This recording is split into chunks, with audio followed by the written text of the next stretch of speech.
Hello everyone and welcome to you in your SST class, and in today's class we are going to read our chapter number 5 of Civics, the Indian Judiciary. The meaning of this title is भारतीय न्याय व्यवस्था. आज हम बात करेंगे भारतीय न्याय व्यवस्था की. At first we will see key terms of this chapter and first is collector. Collector क्या होता है? IAS officer. जो IAS ऑफिसर होता है popularly known as district magistrate, जिसको हम डिस्ट्रिक्ट मजिस्ट्रेट कहते हैं डिस्ट्रिक्ट लेवल पर, उसी को हम कलेक्टर के नाम से भी जानते हैं. जुडिशरी. जुडिशरी का मीनिंग होता है न्याय व्यवस्था. Third organ of the government. Government का वह थर्ड ऑर्गन जिसमें लेजिस्लेचर एंड एग्जीक्यूटिव दो अदर, इन दोनों ऑप्शन को छोड़कर जो तीसरा ऑप्शन माना जाता है उसको हम जुडिशरी कहते हैं. लिटिगेशन. लिटिगेशन का मीनिंग होता है कोर्ट केसेस. जितने भी कोर्ट केसेस होते हैं उनको लिटिगेशन के रूप में जाना जाता है. रिवेन्यू. इनकम, प्रोसीड्स और रिटर्न्स. इनकम, प्रोसीड्स और रिटर्न जो भी प्राप्त होते हैं कर के रूप में, उसको रिवेन्यू कहा जाता है. वायलेशन. इनफ्रिंगमेंट और ब्रीच, विरोध. Writ. A legal document issued by the court directing a person to do or not to do something. वह लीगल डॉक्यूमेंट जो कोर्ट्स के द्वारा इशू किया जाता है किसी व्यक्ति को कि कौन सी चीजें उसे करनी है और कौन सी चीजें नहीं करनी है, उसको रिट कहते हैं. Now we will read chapter of in the last chapter we discussed about the rule of law, that is everyone is equal in the eyes of law respective of caste, color, creed और gender. हमने पिछले chapter में जाना था कि कानून की नजर में संविधान के नियम के अनुसार हर व्यक्ति इक्वल है, चाहे वह किसी कास्ट, कलर या धर्म या जेंडर से बिलोंग करता हो. Whenever there is violence of law, जब भी कभी न्याय व्यवस्था का कोई ह्रास होता है या कोई हिंसा होती है, जुडिशियल सिस्टम, जो हमारा जुडिशियल सिस्टम है, न्याय व्यवस्था है, जिसको हम थर्ड ऑर्गन के रूप में जानते हैं गवर्नमेंट के, रिजॉल्व द इशू, इन मुद्दों का समाधान करती है. The judiciary consist of A system of court. Judiciary में, न्याय व्यवस्था में वह सिस्टम, वह व्यवस्था, कोर्ट्स की, अदालतों की व्यवस्था आती है, that is responsible for administering justice, जिसकी जिम्मेदारी न्याय देने की होती है, न्याय व्यवस्था संचालित करने की होती है. Interpreting law and protecting the fundamental rights. इसका कार्य क्या होता है? इंटरप्रेटिंग लॉ, कानून को बनाए रखना, और फंडामेंटल जितने भी राइट्स हैं, संवैधानिक अधिकार हैं जो एक सिटीजन के, उनको भी सुरक्षित रखना. The judiciary that is also a custodian of our constitutions play a very important role. जो न्याय व्यवस्था है जो हमारे देश की संविधान की सुरक्षा का एक महत्वपूर्ण रोल अदा करती है, जो एक संरक्षक के रूप में काम करती है हमारे देश के लिए. इसका प्रमुख रोल होता है proper running of democratic system, एक प्रजातांत्रिक व्यवस्था को सुचारू रूप से चलाने के लिए. What is the role of judiciary? Role of judiciary क्या होता है? That judiciary reconcile disagreements between citizens. जो judiciary होती है वो समाधान करती है उन disagreements का जो नागरिकों के बीच हो सकते हैं, विवादों का, या सरकार और जनता के बीच हो सकते हैं, नागरिकों के बीच हो सकते हैं, या फिर दो स्टेट्स के बीच होते हैं, दो स्टेट गवर्नमेंट के बीच होते हैं, या केंद्र और राज्य सरकार के बीच होते हैं. उन सबको सुलझाना, उन सब विवादों का समाधान करना मेन रोल माना जाता है एक जुडिशरी का. The judiciary is final authority on the constitution and can declare any law. Final authority मानी जाती है न्याय व्यवस्था को जिसमें संविधान, ऑन द संविधान के according, and can declare any law, जो कि किसी भी कानून को घोषित कर सकती है, पास्ड बाय द पार्लियामेंट, जो कि पार्लियामेंट में पारित किए जाते हैं बिलों के रूप में. To be unconstitutional if it goes against the basic ideal of the constitution, this is called judicial review. और अगर असंवैधानिक रूप से यह संविधान के खिलाफ जाता है तो वहां पर उसको जुडिशियल रिव्यू कहा जाता है. मींस वे सब बिल, वे सब कानून जो हमारे सदन में पारित होते हैं, अगर वह असंवैधानिक होगा या जो संविधान के आदर्श या उनके खिलाफ जाता है, तो वहां पर जो जुडिशरी होती है वो उसका सत्यापन करती है, उसी को हम जुडिशियल रिव्यू कहते हैं. The judiciary uphold and implements the fundamental rights of the citizen. इस तरह से जो जुडिशरी है, न्याय व्यवस्था है, वो बनाए रखती है हमारे देश के जो नागरिक हैं उनके जितने भी संवैधानिक अधिकार हैं उनको बनाए रखना और उन्हें जनता तक लागू कराना. Thus people can move the court in case of violence of their rights. और यही कारण है कि अगर नागरिकों के जितने भी संवैधानिक अधिकार हैं उनका ह्रास होता है तो वो न्याय पाने के लिए कहाँ जाते हैं, कोर्ट्स में जाते हैं, केस दर्ज किए जाते हैं और वहां पर उनका समाधान होता है। इंडिपेंडेंस ऑफ जुडिशरी, अब किस तरह से जो जुडिशरी है, न्याय व्यवस्था है, वो स्वतंत्र होती है। The framers of the constitution ensured independence of judiciary in the following ways. जो हमारे संविधान के फ्रेमर्स हैं, निर्माता हैं, उन्होंने निश्चित किया है, एंश्योर किया है कि जो हमारे देश की जुडिशरी है, न्याय व्यवस्था है, वो स्वतंत्र हो। और किस तरह से उनको फॉलो किया जाना चाहिए? The most important provision in the constitution is the separation of power. सबसे प्रमुख प्रोविजन के रूप में, प्रावधान के रूप में जो जाना जाता है हमारे संविधान में, वो है सेपरेशन ऑफ पावर, पावर को अलग रखना। That is legislature and executive can not interfere in the work of the judiciary. यही कारण है इस नियम के तहत, सेपरेशन ऑफ पावर के नियम के तहत, जो हमारा लेजिस्लेटर है, कानून निर्माता, और एग्जीक्यूट, कानूनों को लागू करना, ये दोनों जो हमारे सिस्टम है, ऑर्गन्स हैं सरकार के, ये कभी भी न्याय व्यवस्था में इंटरफियर नहीं कर सकते। मींस जुडिशरी सिस्टम को बिल्कुल सेपरेट रखा गया है लेजिस्लेचर और एग्जीक्यूटिव सिस्टम से। Similarly in the appointment of जज, यही कारण है कि जब जजेस का अपॉइंटमेंट किया जाता है, the other organs of the state do not play any significant role. तो जो स्टेट्स के अदर ऑर्गन्स होते हैं वो उनके अपॉइंटमेंट में कोई रोल अदा नहीं करते हैं।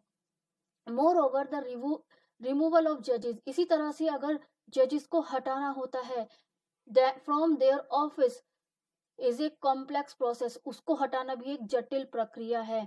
So neither the legislature nor the executive, तो इसी तरह से जो कानून के निर्माता हैं या उनको लागू करने वाले हैं, कैन मिसयूज देयर पावर, वे अपनी पावर का मिसयूज करके किसी जज को ना तो अपॉइंट करा सकते हैं और ना ही उसको अपने पद से हटा सकते हैं। And influence of judicial process, और ना ही किसी भी कानूनी व्यवस्था में अपना प्रभाव दिखा सकते हैं। Not only are the appointments made for a fixed tenure, यही कारण है कि जो अपॉइंटमेंट्स होते हैं जजेस के, वो फिक्स्ड समय काल के लिए होते हैं, बट जजेस also get handsome remuneration so that financial in documents do not influence their official decision। और जो जजेस होते हैं उनको एक अच्छी सैलरी दी जाती है अमाउंट के रूप में, जिससे कि वे किसी भी पैसे संबंधी प्रभाव में ना आए अपने किसी भी ऑफिशियल डिसीजन के दौरान। मीन्स जो जजेस होते हैं उनकी सैलरी बहुत अच्छी होती है। The government also take care of their security, और सरकार की जिम्मेदारी होती है उनकी सुरक्षा करना, उन्हें सिक्योरिटी प्रदान करना। So that any powerful criminal does not intimidated them, जिससे कि कोई भी पावरफुल क्रिमिनल जो अपराधी होते हैं वो उनका शोषण ना कर सके या उनको परेशान ना कर सके। Structure of the court in India, हमारे भारत में जो स्ट्रक्चर है कोर्ट्स का, न्यायालयों का, वो कैसा है? India has a single unified judicial system with the supreme court. जो हमारा भारत है वहां पर एक सिंगल यूनिफाइड जुडिशियल सिस्टम है सुप्रीम कोर्ट के रूप में, as the apex court. The decision to the higher courts are binding on the lower courts, जो डिसीजन होते हैं हायर कोर्ट्स के वो जुड़े हुए होते हैं लोअर कोर्ट से। Both the supreme court and the high court are courts of record, जितनी भी हमारी सुप्रीम कोर्ट है या हाई कोर्ट है उनको कोर्ट्स ऑफ रिकॉर्ड कहा जाता है। क्यों ऐसा इसलिए कहा जाता है, जो वर्डिक्ट होते हैं, जो भी न्याय व्यवस्था के दौरान, वो न्याय के दौरान जितनी भी वो डिसीजन देते हैं किसी भी केस से रिलेटेड जो पास होते हैं, आर डॉक्यूमेंटेड, उनको हमेशा डॉक्यूमेंटेड किया जाता है। मीन्स उनको कागजी रिकॉर्ड में रखा जाता है। And as when required these ruling are cited as instance in dispensing justice, और जब भी जरूरत होती है उन नियमों को देखा जाता है न्याय व्यवस्था के दौरान। Besides the district court, the district and session courts there are, district court से अलग, जिले में जो कोर्ट होती हैं उनसे अलग सेशन कोर्ट्स भी होती है। Next, revenue court that are responsible for ascending and collecting land revenue. Land revenue को कलेक्ट करने के लिए रेवेन्यू कोर्ट्स होती हैं। The boards of revenue is the highest revenue court. जो बोर्ड ऑफ रिवेन्यू है वो हाईएस्ट रिवेन्यू कोर्ट के नाम से जानी जाती है। यहाँ आपका वन वर्ड बन सकता है which is the highest revenue court, तो आपका राइट आंसर होगा board of revenue. Under the control of high court, ये है हाई कोर्ट के अंडर में काम करती है। While at the district level the court of the collector, और डिस्ट्रिक्ट लेवल पर रिवेन्यू कलेक्ट करने की जो जिम्मेदारी होती है कोर्ट ऑफ द कलेक्टर की होती है। Panchayat court, panchayat court deal with the पेटी क्रिमिनल्स। जो छोटे छोटे क्राइम्स होते हैं विलेज लेवल पर या सिविल केसेस होते हैं, उनको देखने की जिम्मेदारी पंचायत कोर्ट्स की होती है। आर ऑफन रेफर्ड एज न्याय पंचायत, जिसको हम नॉर्मली न्याय पंचायत या ग्राम कचहरी भी कह देते हैं। तो what is the other name of panchayat courts? The other name of panchayat court is न्याय पंचायत और ग्राम कचहरी।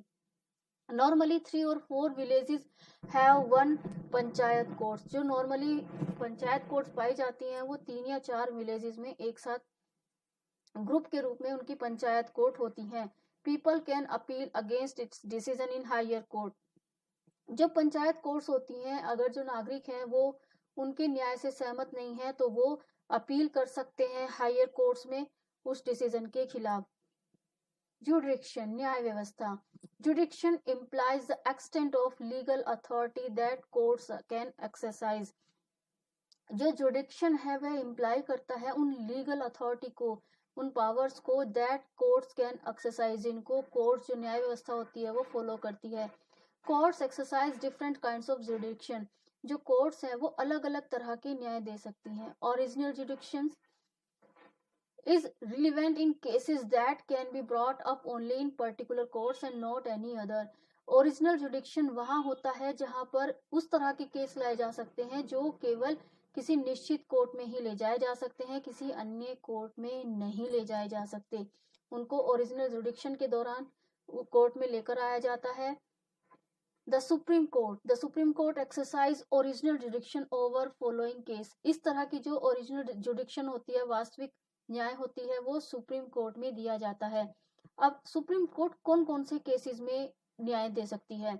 Dispute between state and state, between centre and one और मोर स्टेट। जो झगड़े होते हैं 2 स्टेट्स के बीच हो गए, केंद्र सरकार के और राज्य सरकार के बीच में हो गए, या अलग अलग स्टेट्स के बीच हो गए, उनके भी उनका जो भी सुझाव समाधान होता है वो कहाँ पर होता है? वो सुप्रीम कोर्ट में होता है।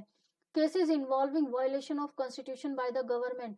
अगर ऐसे केस जिनमें हिंसा होती है संविधान के नियमों के खिलाफ, बाय द गवर्नमेंट, गवर्नमेंट के द्वारा अगर किसी संवैधानिक नियम का विरोध होता है, और एनी ऑफ इट्स एजेंसीज, या किसी गवर्नमेंट एजेंसी के द्वारा होता है, या फिर किसी एनी इंडिविजुअल, किसी सिंगल के द्वारा होता है, इट कैन इशू रिट्स। तो यह रिट्स लीगल डॉक्यूमेंट्स को इशू करती है। डायरेक्टिंग ए पर्सन, तो उसे यह अधिकार है सुप्रीम कोर्ट को कि वह नियम लागू कर सकती है कि उस संस्था को या उस व्यक्ति को क्या करना चाहिए और क्या नहीं करना चाहिए।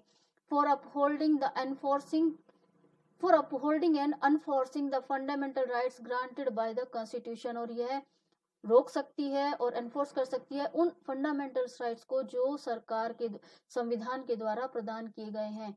The high court exercise original जुडिक्शन over following case. जो हाई कोर्ट्स होती हैं वो किन केसेस में ओरिजिनल जुडिक्शन दे सकती हैं? Cases involving violation of fundamental rights, जो केस हमारे संवैधानिक अधिकार के ह्रास से रिलेटेड होते हैं। Those involving disagreement over matters related to state election, और यदि स्टेट इलेक्शन से रिलेटेड कोई मैटर होता है, उसमें कोई विरोध होता है, तो उसमें हाई कोर्ट को दखल देने का अधिकार होता है, वहां पर हाई कोर्ट अपना न्याय दे सकती है। अपील कोर्ट, याचिका दायर करने वाली जो जुडिक्शन होती है, implies appealing against ruling of lower courts। जो याचिका न्याय व्यवस्था है उसमें वे अपील की जा सकती है। याचिका, यहाँ पर अपीलिंग का मतलब होता है याचिका। वे याचिकाएं दायर की जा सकती हैं जो जहां पर लोअर जो कोर्ट्स होती हैं, जिनसे व्यक्ति संतुष्ट नहीं होता, तो वो हायर कोर्ट में याचिका दायर कर सकता है। The supreme court exercise appeal जुडिक्शन over following cases. अब सुप्रीम कोर्ट किन केसेस में याचिका दायर करने का अधिकार देती है और किन में याचिकाओं पर सुनवाई करती है? Petition filed against decision of high court in civil और क्रिमिनल केसेस। जितने भी सिविल और क्रिमिनल केसेस होते हैं हाई कोर्ट में, उनके खिलाफ पिटिशन याचिका दायर करने का अधिकार सुप्रीम कोर्ट में है और सुप्रीम कोर्ट उन पर डिसीजन देती है। Cases where the High Court itself confirm that it entail an important point of law and calls for interpretation of the Constitution।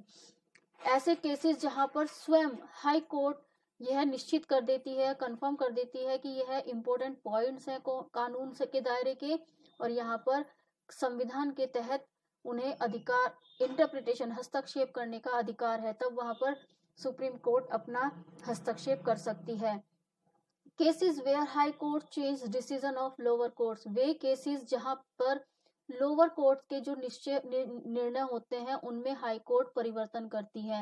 And awards death penalty in criminal cases, और जो criminal cases होते हैं उसमें जो death penalty होती है means फांसी की सजा होती है, उस तरह के जो केसेस होते हैं उनमें सुनवाई करने का अधिकार सुप्रीम कोर्ट को होता है। यहाँ पर कुछ टाइप्स दिए गए हैं, कुछ एग्जाम्पल है। And 11 years old boy is employed to a household work, जो 11 years का बॉय है, लड़का है, उसको घर में काम करने के लिए रखा जाता है। ये किस दायरे में आता है, किस टाइप का डिस्प्यूट है? ये वायलेशन ऑफ फंडामेंटल राइट्स है, क्योंकि ये हमारे संवैधानिक अधिकार का ह्रास है। Row over sharing of Kaveri water between Karnataka and Tamil Nadu, जो तमिलनाडु और कर्नाटका स्टेट के बीच झगड़ा है, पानी का विवाद, कावेरी रिवर के पानी के विवाद बिटवीन स्टेट्स, यह किसके दायरे में आता है? बिटवीन स्टेट्स में आता है ये। Rich farmer forcefully encroached upon a poor farmers land, एक धनी व्यक्ति, धनी किसान फोर्सफुली एक गरीब किसान की लैंड को छीनने की कोशिश करता है, तो यह किसके बीच का वायलेंस है? ये टाइप्स ऑफ बिटवीन सिटीजन्स, नागरिकों के बीच का झगड़ा है। Group of people demanding A separate state for themselves, कोई पीपल्स का जो समूह है वो अपने लिए एक सेपरेट स्टेट्स की मांग करता है, तो ये किसके बीच का डिस्प्यूट होगा? ये बिटवीन सेंटर एंड स्टेट के बीच का डिस्प्यूट होगा। तो यहाँ पर ये एग्जाम्पल दिए गए हैं, इनको आप अपनी बुक में मेंशन करेंगे। जुडिक्शन ऑफ इंडिया, यहाँ पर ये स्ट्रक्चर बताया गया है जो अभी हमने पढ़ा पीछे, हाई कोर्ट और सुप्रीम कोर्ट किस किस तरह से वर्क करती है, तो ये आप यहाँ से देख लेंगे। सबऑर्डिनेट कोर्ट में डिस्ट्रिक्ट कोर्ट और सेशन कोर्ट हम पीछे पढ़ चुके हैं। ऑल थिंग्स जो आपके पीछे अभी डिटेल में थी, यहाँ पर ये स्ट्रक्चर शो किया गया है। ये आपका स्ट्रक्चर है जिसे आप चाहे तो आप अपनी नोटबुक पर भी ड्रॉ कर सकते हैं। The high court exercise appellate jurisdiction over criminal and civil suits failed in appeal against decision of lower courts। High court वहां पर याचिका पर सुनवाई कर सकती है ओवर क्रिमिनल, जितने भी क्रिमिनल केस होते हैं, आपराधिक केस होते हैं या सिविल केस होते हैं, against decision of lower courts, जो लोअर कोर्ट्स के डिसीजन है उनके खिलाफ। एडवाइजरी जुडिक्शन एक होती है सलाहकार न्याय व्यवस्था, is when the courts gives advice on certain matters, यह व्यवस्था तब लागू होती है जब जो कोर्ट्स होती हैं कुछ मुद्दों में सलाह देने का काम करती है। The supreme court advises the president, जो सुप्रीम कोर्ट है वो प्रेसिडेंट को एडवाइस दे सकती है संवैधानिक मुद्दों पर। However the president is not bounded, लेकिन संविधान के नियम जो इशू होते हैं, संवैधानिक मुद्दे होते हैं, सुप्रीम कोर्ट उन पे एडवाइस तो कर सकती है लेकिन प्रेसिडेंट को बाउंड नहीं कर सकती उन सलाह को फॉलो करने के लिए। मीन्स सलाह देने का अधिकार उसका होता है, प्रेसिडेंट उनको मानता है या नहीं मानता यह प्रेसिडेंट की जिम्मेदारी होती है। सुपरवाइजरी एक निरीक्षण संबंधी न्याय व्यवस्था होती है, is when court overseas the functioning of lower courts, इसमें निरीक्षण किया जाता है, उनकी सुपरवाइजिंग की जाती है लोअर कोर्ट्स के कार्यों की। मीन्स इसमें जो लोअर कोर्ट्स होती हैं उनके कार्यों का निरीक्षण करना, उनको ऑब्जर्व करना सुपरवाइजरी जुडिक्शन के अंतर्गत आता है। फॉर इंस्टेंस जैसे कि high court administers the work of all subordinate courts, जितनी भी सबऑर्डिनेटेड कोर्ट्स होती हैं चाहे वो जिला लेवल पर हो, आपकी व्यवस्था के अंतर्गत आती हैं, रिवेन्यू कोर्ट हो गई, ये सब जितनी भी कोर्ट्स होती हैं उन सब के वर्क को एडमिनिस्टर करने की जिम्मेदारी हाई कोर्ट्स की होती है। तो ये सुपरविजन का काम करती हैं कोर्ट्स के लिए, अन्य छोटी छोटी कोर्ट्स के लिए वो सुपरविजन करती हैं। यहाँ पर एक एग्जाम्पल दिया गया है, रीड द गिवन एब्स्ट्रैक्ट, ये नीचे का दिया गया पैसेज पढ़िए, and write down the judgement pass by various courts in your notebook, अपनी नोटबुक में नोट कीजिए वो सब न्याय जो दिए गए, जजमेंट पास किए गए। यह एक केस स्टडी दी गई है, एक छोटा सा एग्जाम्पल दिया गया है जिसे आप यहाँ से रीड कर सकते हैं। Different branches of the legal system, अलग अलग ब्रांचेज जो कानून व्यवस्था को लागू करने के लिए जरूरी होती हैं। There are two types of cases, two types के केस होते हैं, civil case and criminal case. Civil case क्या होते हैं? Usually involve conflict between people और इंस्टीट्यूशन, वे झगड़े जो लोगों के बीच होते हैं या संस्थाओं के बीच होते हैं उन इशू, कुछ इश्यूज पर, जैसे ब्रीच ऑफ कॉन्ट्रैक्ट, कॉन्ट्रैक्ट तोड़ देना, प्रॉपर्टी डिस्प्यूट जो संपत्ति से रिलेटेड झगड़े होते हैं, dispute between property owner and tenant जो संपत्ति के मालिक और किराएदार के बीच के झगड़े होते हैं, डाइवोर्स से रिलेटेड हो गए, और छोटे छोटे एक्सीडेंट्स हो गए, ये सब आपके सिविल केसेस में आते हैं। In such cases the aggravated party failed in case filed a case in court and the decision involved granting of certain respite to the victorious party। यहाँ पर जो केस दर्ज होते हैं इन सब से रिलेटेड, तो जो केस दर्ज होते हैं कोर्ट में, जो डिसीजन इन्वॉल्व होता है, ग्रांटिंग सर्टेन रेस्पाइट, इसमें कुछ आप एक तरह से कह सकते हैं थोड़ा सा ये होता है कि इसमें ग्रांट्स दे दी जाती है, मीन्स किस जो न्याय व्यवस्था होती है उसमें कुछ पैसा दिलवा दिया जाता है विनर्स पार्टी को, विक्टोरियस पार्टी को, एज ए ransom.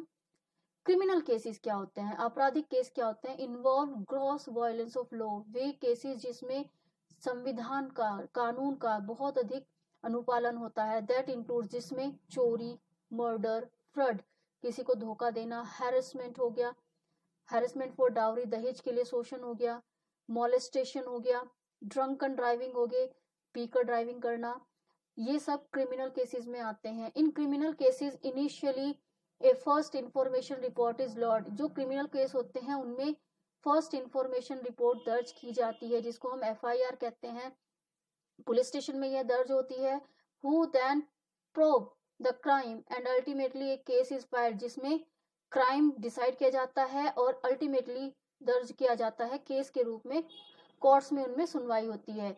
If the accuse is found to be guilty, और जो अगर अपराधी को गिल्टी, जो एक्यूज है जिसको दोषी माना गया है, अगर वह अपराधी है तो sentence varies from simples to the death sentence, तो उनको साधारण से साधारण सजा के साथ साथ डेथ भी दी जा सकती है, डेथ सेंटेंस भी दिया जा सकता है, मतलब मृत्यु दंड भी दिया जा सकता है। एक्सेस टू द कोर्ट, अब कोर्ट तक पहुंचते कैसे हैं? Ideally all citizen of the country can approach the courts for redressals of his or her grievance, हमारे देश में सभी नागरिकों को अधिकार है, कोई भी अप्रोच कर सकता है कोर्ट्स तक अगर उन्हें अपना विद्रोह दिखाना है, ग्रीवेंस, अपना विरोध दिखाने के लिए, या किसी भी केस रूप में केस दर्ज कर सकता है, हर नागरिक को यह अधिकार है। In case of violence of fundamental right, अगर हमारे संवैधानिक अधिकारों का ह्रास होता है, citizen of the country can seek justice for the court, तो जो देश के नागरिक होते हैं